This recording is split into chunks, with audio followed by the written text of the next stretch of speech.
आने वाले कुछ दिन तुम्हारे लिए बहुत ही महत्वपूर्ण होने वाले हैं, क्योंकि तुम्हारे जीवन में मैं उसे भेज रहा हूँ जिसका तुम इतने दिनों से इंतज़ार कर रहे थे, जिसके लिए तुम मुझसे बार बार प्रार्थना कर रहे थे, इतना रो रहे थे।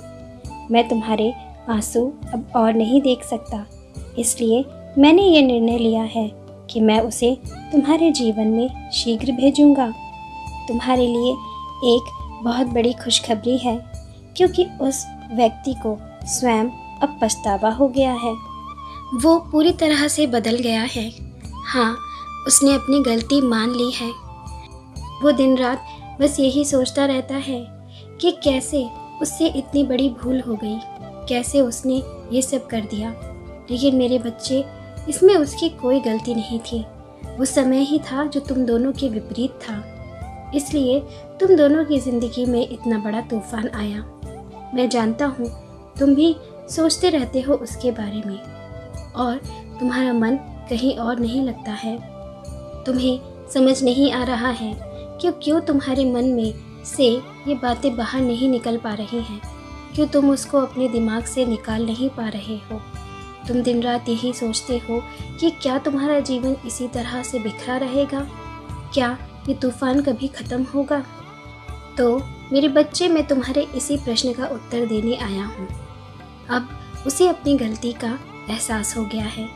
वो अपने आप को पूरी तरह से बदलने का प्रयास कर रहा है। वो अपनी गलतियों को स्वीकार कर चुका है। वो तुमसे माफ़ी भी मांगेगा शीघ्र ही। अभी वो इतनी हिम्मत नहीं जुटा पा रहा कि वो तुमसे बात कर सके, क्योंकि उसने गलती ही इतनी बड़ी की थी और उसे अब इस बात का पछतावा हो रहा है। लेकिन शीघ्र ही वो तुमसे मिलने आएगा, तुमसे क्षमा मांगेगा, और फिर तुम स्वयं देखोगे कि तुम दोनों का रिश्ता पहले की तरह बिल्कुल सही हो जाएगा, जिसमें किसी प्रकार की नकारात्मकता नहीं होगी, किसी प्रकार की शिकायत नहीं होगी, केवल एक दूसरे के लिए सम्मान होगा। तुम दोनों का मिलना अब निश्चित हो गया है, इसलिए अब अपनी चिंता को त्याग दो और रोना बंद करो। ज़्यादा मत सोचो, प्रसन्न हो जाओ, क्योंकि एक अनोखी भेंट तुम्हारा इंतज़ार कर रही है। हाँ मेरे बच्चे, अब वो दिन शीघ्र निकट आने वाला है जिसका तुम इतने दिनों से इंतज़ार कर रहे थे। अब तुम्हारे जितने भी कष्ट हैं सब समाप्त हो जाएंगे, क्योंकि तुम दोनों को तुम्हारे परिवार का पूर्ण सहयोग मिलेगा। तुम दोनों के परिवार भी तुम दोनों के प्रेम को अपनाएंगे और अपना आशीर्वाद देंगे। इतने लंबे समय से जो तुमने इंतज़ार किया है, जो तुमने कठिन तपस्या की है, उस तपस्या का ही ये फल है। जो तुम्हारा इतना कठिन इंतज़ार अब समाप्त होने वाला है।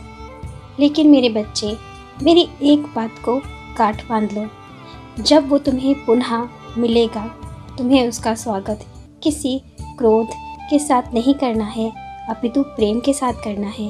पुरानी बीती सभी बातों को भूल कर करना है। तुम्हें पुरानी बातों को एक बार भी पुनः नहीं दोहराना है।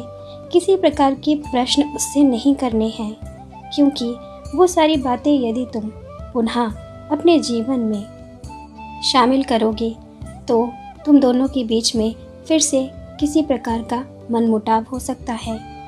इसलिए तुम्हें अपने पूर्व समय को पूरी तरह से भूलना होगा। उसने जो भी गलतियां की हैं, तुम्हें उन्हें भूलना होगा, तभी तुम जीवन में आगे बढ़ोगे। तुम दोनों को अपनी एक नई शुरुआत करनी है, पुरानी बातों को भूल कर आगे बढ़ना है, क्योंकि आने वाले दिन तुम्हारे लिए बहुत ही सुखद होने वाले हैं, बहुत ही सकारात्मक होने वाले हैं। सभी तुम्हें अपना साथ और आशीर्वाद देने वाले हैं।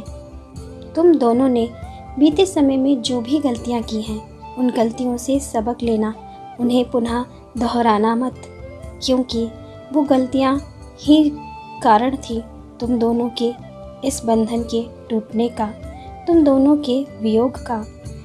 मेरे बच्चे, गलतियां हर किसी से होती हैं, तुम दोनों से भी हो गई, लेकिन अब तुम्हें उन्हें भूलना है। उनके बारे में किसी भी प्रकार की बात नहीं करनी है।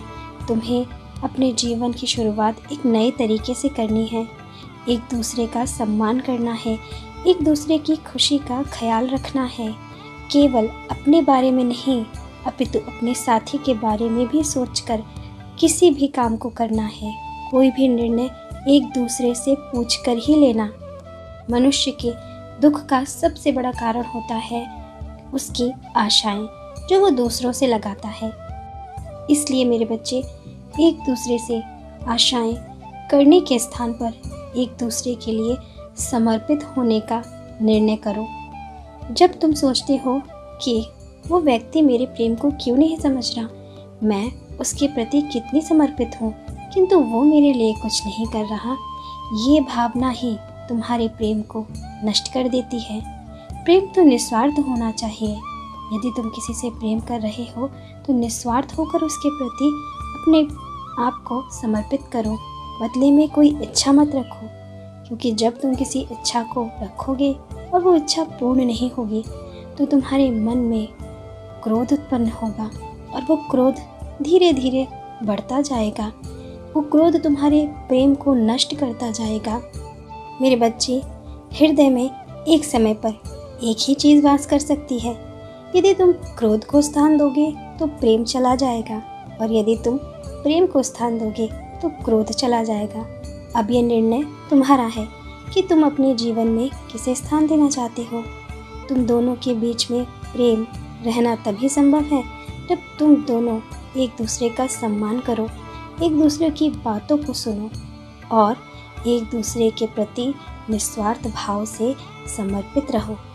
मैं जानता हूँ तुम मेरी बातों को समझ रहे हो, लेकिन इन बातों को जीवन में अपनाना थोड़ा सा कठिन है।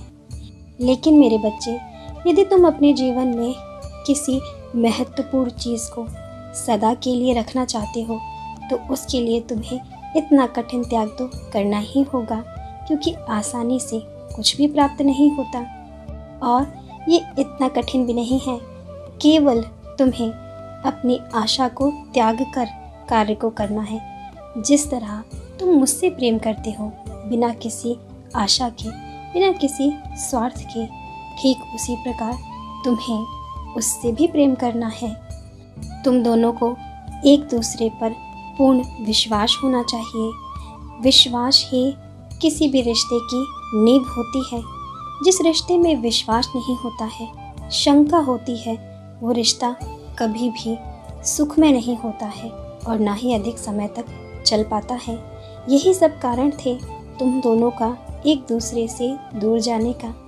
लेकिन अब उसे अपनी गलती का पछतावा हो गया है। वो तुमसे माफ़ी भी मांगेगा, इसलिए तुम उसकी क्षमा को स्वीकार करना।